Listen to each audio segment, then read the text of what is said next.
right, so we get to find out here in a second what is going on in here. I got all these loosened up in my hand. Piston is locked up inside the cylinder.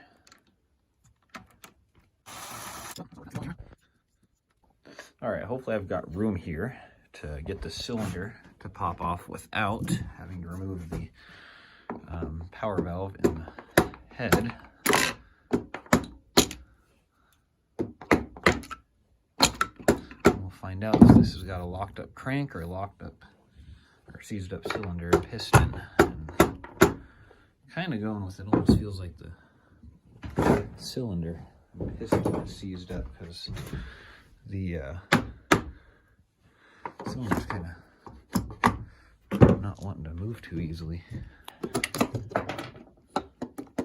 Okay, so I probably should have popped the spark plug out. That would have made this a little easier. But let's see if I can work with this. Okay, with some finagling, I ended up getting this thing off. And it appears that the crank is what is locked up. There's no piston is not busted. So that means the crank just locked up. And I did notice it looked like it had a bunch of crap. Oh, you know what? It looks like, what in the world is that? I know the air filter was awfully disgusting.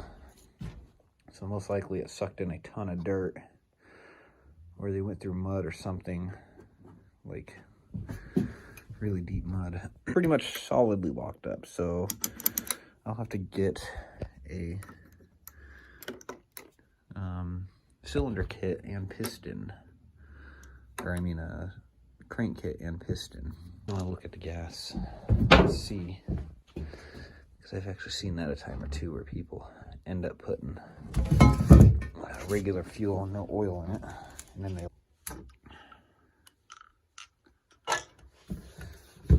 this gas, let's see, it's got oil in it.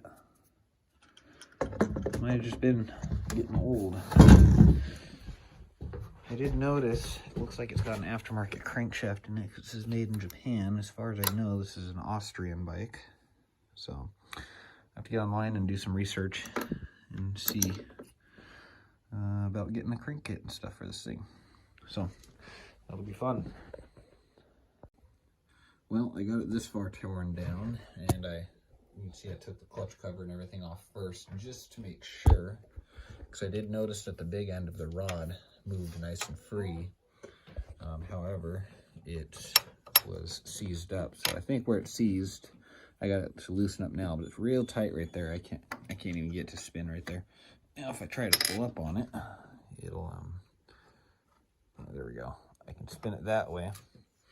And if you look at the crankshaft itself, there's a ton of side-to-side play, which is not what you want to see typically. You can see right there, that thing's gotten really hot. So definitely needs a crank and new main bearings. I'm gonna go get that stuff ordered up. And I was right, because I said this thing's been rebuilt before. You can see it's got a Pro X rod. I didn't know that they were made in Japan.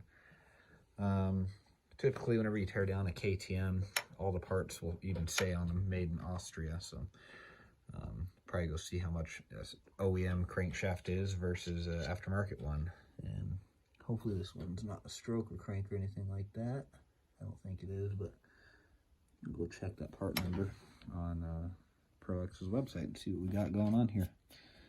But next part will be engine coming out and tearing it down and doing the rebuild. Hopefully part 2 will be putting it back together as well. So keep following along for the next video, guys.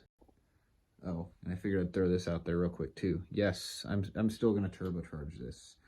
That is definitely in the works. It'll be coming around, I don't know, probably in the next couple of months. So I'm going to get everything situated on it. I have the exhaust tubing right there. Got the fuel pressure regulator and blow-off valve and stuff ordered already too. And I'm going to do AN fittings, all that good stuff. So we can start boosting that thing. And then we'll have hopefully a 100 100 horsepower TRX, roughly, somewhere around that range. So let me go get all this stuff ordered and we'll just play the waiting game.